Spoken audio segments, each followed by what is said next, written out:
Dear students, welcome to our class. In our previous class, we discussed about the various types of memory. Okay, so today I am going to discuss with you the marks of good memory. So we all know that we all have the capacity to memorize something, but this capacity is not equal for all. Some have very good memory capacity, but some have not. But we always do have a good memory. So psychologists have determined some marks of good memory through which we can recognize that this particular individual has marks of, or the particular individual has good memory. So we can see the marks of good memory. There is 4 marks of good memory. First one is easy and rapidity of learning. The next one is longer retention. Then the third one is prompt and accurate reproduction, and the last one is, that is fourth one, service ability. So first of all, I discuss with you the first marks of good memory, that is easy and rapidity of learning. Okay, you all please open your book at the page number 114.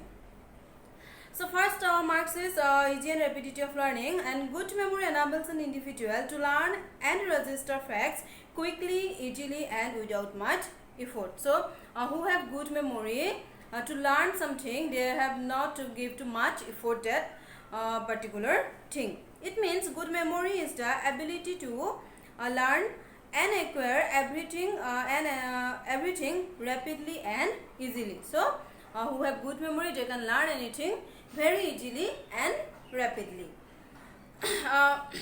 The person with good memory is always able to learn very quickly and easily, and where a person with weak memory cannot. But a person who have weak memory, they cannot learn easily and they cannot learn rapidly. Then the next point is next marks of good memory, that is longer retention. Here the another important marks of good memory is longer retention of memory images or experiences. And only good memory helps the individual to retain the impression of experiences for a longer period of time. So we learned something very easily and quickly, but we have the capacity of retention that learning material for a longer period of time. Then it is a good memory, or it is a good memory. The next is prompt and accurate reproduction. So third point is prompt and accurate reproduction. Here a good memory is marked by the capability of immediate or prompt and accurate reproduction of the past learning and events without any changes or distortion.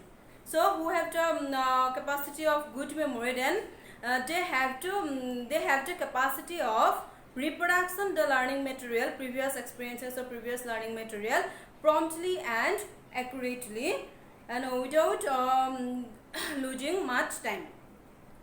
A good memory helps an individual to reproduce the retained past images correctly and promptly whenever situation demands. So when we have to reproduce the particular thing, then we have the capacity to reproduce the particular thing promptly and accurately.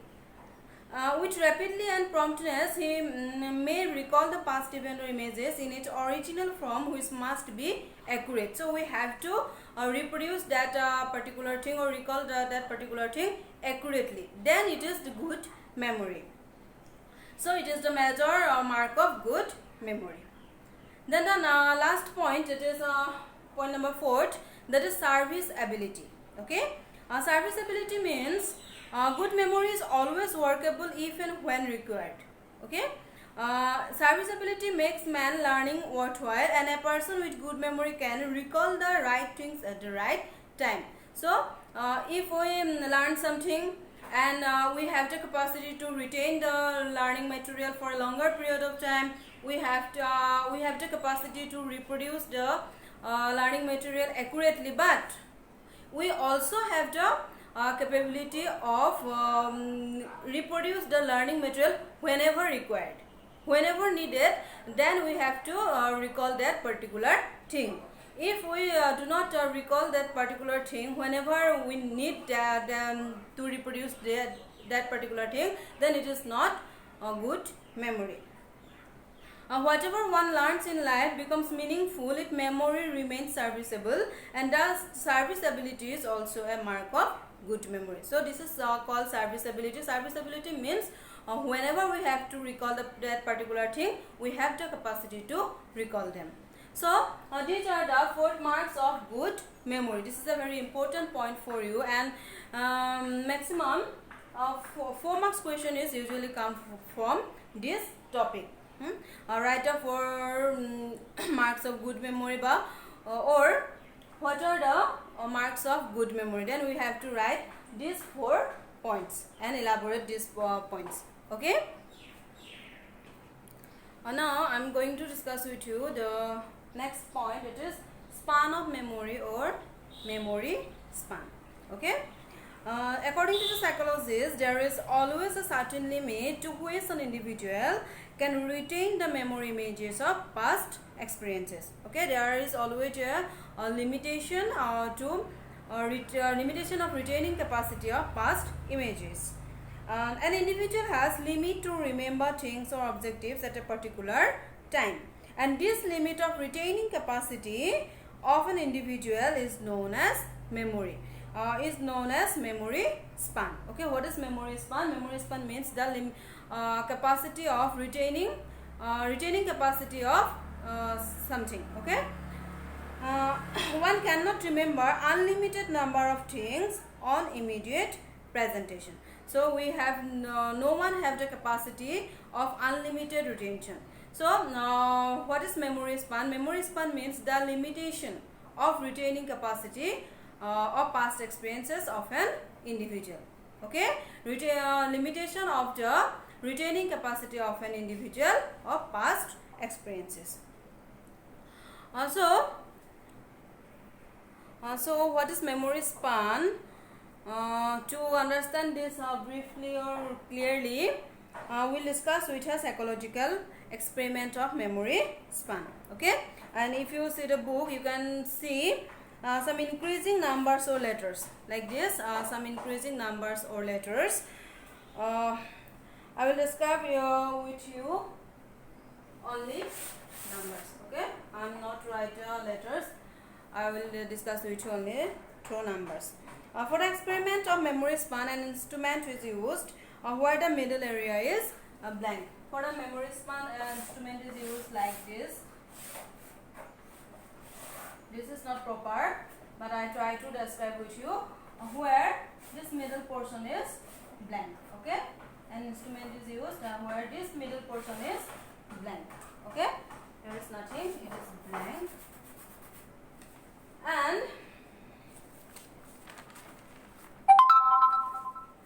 the experiment used to the experimenter used to arrange some paper where he already wrote these numbers separately in each paper.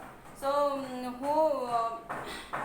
the experimenter used to write some letters like these letters 295. First one is 3 letters, then next is 7069. Not accordingly like this, but this is an example of memory span experiment. The experimenter arranged some papers like this, and there he wrote these numbers. Okay, like that. The next one is 7069. Then accordingly to the last one.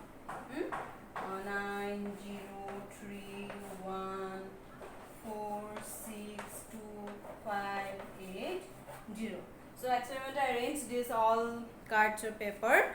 Then now he put the paper one by one in front of the cell through this instrument. Okay, he put these papers at first he took the lowest number, that is 3 number, 295. Then he put this card like here, like this, put this card in the instrument, and the children have to see the card, and they have to remember what are the numbers they have seen in the card. Here first he put a 3-digit card, then 4-digit and so on, and the child is asked to reproduce the number immediately they had seen from the paper. So this card is put here, top from the bottom, and whatever the child see in the card, they have to reproduce them immediately. Okay, they have to reproduce them immediately. Then up to which number they can reproduce clearly after seeing the card or paper, that is the memory span of that particular child. So a child can remember easily remember 3-digit number, then 4-digit, then 5-digit, then 6-digit, then 7-digit. Here maybe probably some problem arises. Okay, as a child maybe remember up to 6-digit number. Some have the capacity to remember 7-digit number, some have the capacity to 8-digit number. So up to which number they remember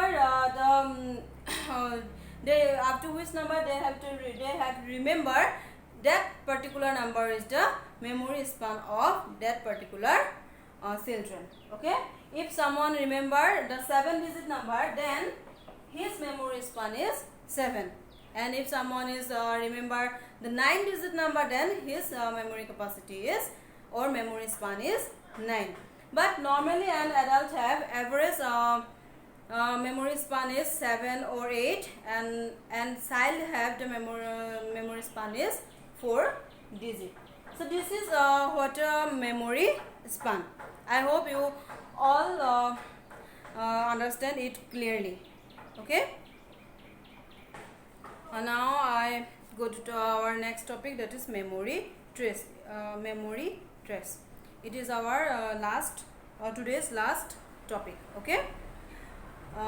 The act of memory involves the physical and nervous function of the brain, and according to the neurologist, there are as many as 100 crore of neurons constituting human brain. So in human brain there are 100 crore neurons, and these neurons can retrieve memory images of experiences and can recall or reproduce what was recorded. So these neurons have the capacity to retrieve the experiences, and whenever it is needed, then these neurons can recall or reproduce that recorded past experiences.